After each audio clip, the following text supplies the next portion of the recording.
Davos में फिर एक बार इंटरनेशनल कॉन्फ्रेंस होने जा रही है, जिसके लेकर महाराष्ट्र के मुख्यमंत्री देवेंद्र फडणवीस और उनके मंत्री साथ में जा रहे हैं। हमारे साथ कैबिनेट मंत्री उदय सामंत हैं, हम उनसे बातचीत करेंगे। सर, दावोस में आप एक बार फिर जा रहे हैं, तीसरी बार आप जा रहे हैं। महाविकास आघाड़ी के समय भी गए थे, अभी नई सरकार में जा रहे हो, क्या टारगेट रहेगा? पिछले 2 बार हम जब दावोस में गए थे, मैं ही इंडस्ट्री मिनिस्टर था, तब एकनाथ शिंदे साहब के नेतृत्व में गए थे और हमने रिकॉर्ड ब्रेक एमओयू किए थे। पहले बरस भी 1,37,000 करोड़ के किए थे, दूसरे बरस हमने 3,70,000 करोड़ और देश में आने के बाद, महाराष्ट्र में आने के बाद और 2 लाख करोड़ के किए थे। तो मेरे ख्याल से यही प्रथा हम कायम रखेंगे।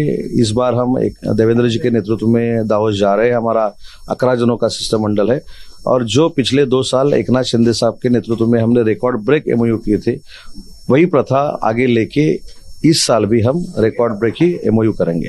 क्या जितने एमओयू साइन होते हैं उसमें से कितने लागू किए जाते हैं? आप 2 बार गए थे, तो उसमें से अब तक कितने रोजगार निर्माण हो चुके हैं?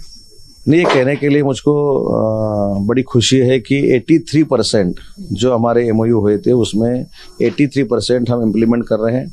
किसी को हमने लैंड दी है, किसी का इंफ्रास्ट्रक्चर का काम शुरू है, किसी का मशीनरी लाने का काम शुरू है।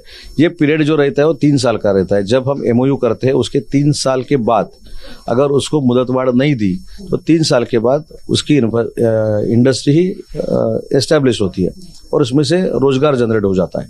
लेकिन ये 3 बरस में भी रोजगार जनरेट हो जाता है, जैसे कि इंफ्रास्ट्रक्चर का काम रहे, उनका कुछ कॉन्ट्रैक्ट रहे, उनका गाड़ियाँ का काम रहे, उनका कोई सैंड का काम रहे, मेटल का काम रहे, तो कहीं ना कहीं एम्प्लॉयमेंट जनरेशन हो जाता है।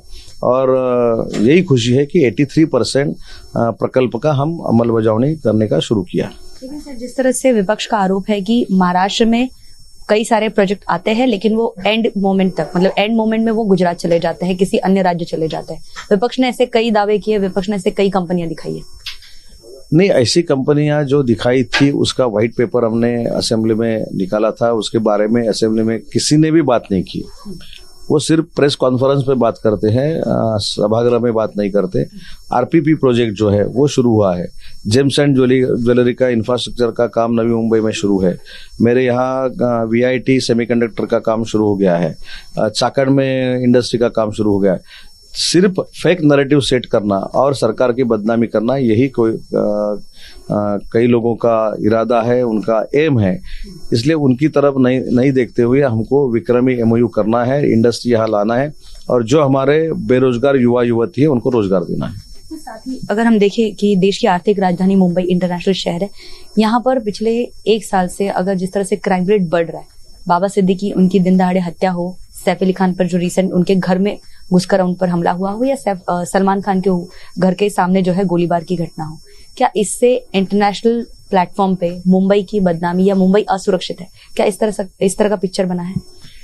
नहीं, ये तो जो बात घटी है वो दुर्दैवी है, उसका हम निषेध करते हैं। और मुंबई पुलिस देश भर की सबसे अच्छी पुलिस है, वर्ल्ड में उसका नाम लिया जाता है। तो आरोपी को जल्द से जल्द पकड़ा जाएगा।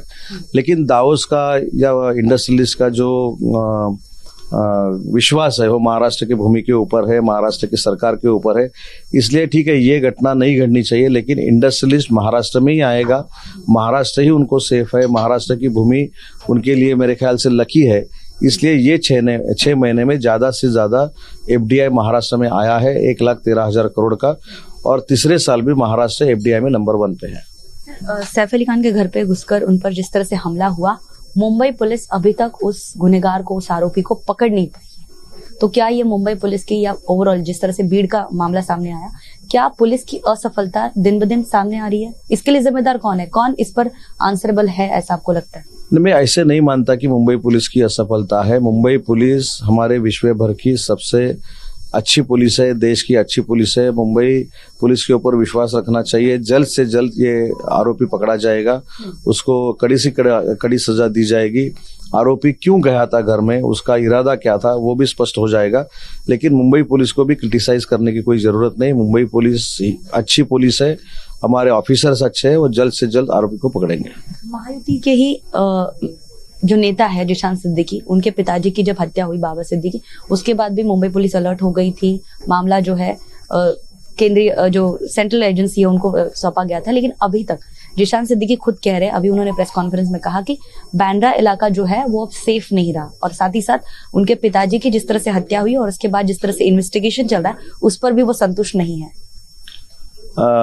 मुझको उनसे विनती करनी है कि अभी मुख्यमंत्री महोदय 3-4 दिन तो मुंबई में नहीं है, लेकिन उसके बाद मुख्यमंत्री महोदय जिनके पास होम मिनिस्ट्री है उनको मिलना चाहिए। उनका जो कुछ कहना है उनके साथ बोलना चाहिए, उनके दिमाग में जो कुछ है वो उनके साथ शेयर करना चाहिए। उनको जैसा लगेगा उसका जो कार्रवाई है वो मुख्यमंत्री महोदय इंस्ट्रक्शन देंगे पुलिस लोगों को, लेकिन पुलिस के पास जो इन्फॉर्मेशन है और इनके पास जो इन्फॉर्मेशन है वो पुलिस को देनी चाहिए और अच्छी तरह से पुलिस को विश्वास में लेके काम करना चाहिए और पुलिस ने भी इनको विश्वास में लेके काम करना चाहिए। आखिरी सवाल, महाजन परिवार से सारंगी महाजन जो है उन्होंने आज पीड़ित जो फैमिली है देशमुख फैमिली, संतोष देशमुख जिनके सरपंच की हत्या हुई थी, उनके परिवार से वो मिले और उसके बाद उन्होंने मीडिया से बात करते हुए कहा कि धनंजय मुंडे जो कैबिनेट मंत्री है उनको जेल में डाल देना चाहिए, उनको इस्तीफा तो देना चाहिए लेकिन उन पर भी कार्रवाई करनी चाहिए। अभी तक विपक्ष का कहना था, अब जो है खुद महाजन परिवार से सारंगी महाजन ऐसा कह रही है, तो क्या आपको लगता है कि इसमें कार्रवाई निष्पक्ष तरीके से हो रही है, जबकि धनंजय मुंडे का नाम बार बार सामने आने के बावजूद भी ना इस्तीफा हो रहा है ना कार्रवाई हो रही है?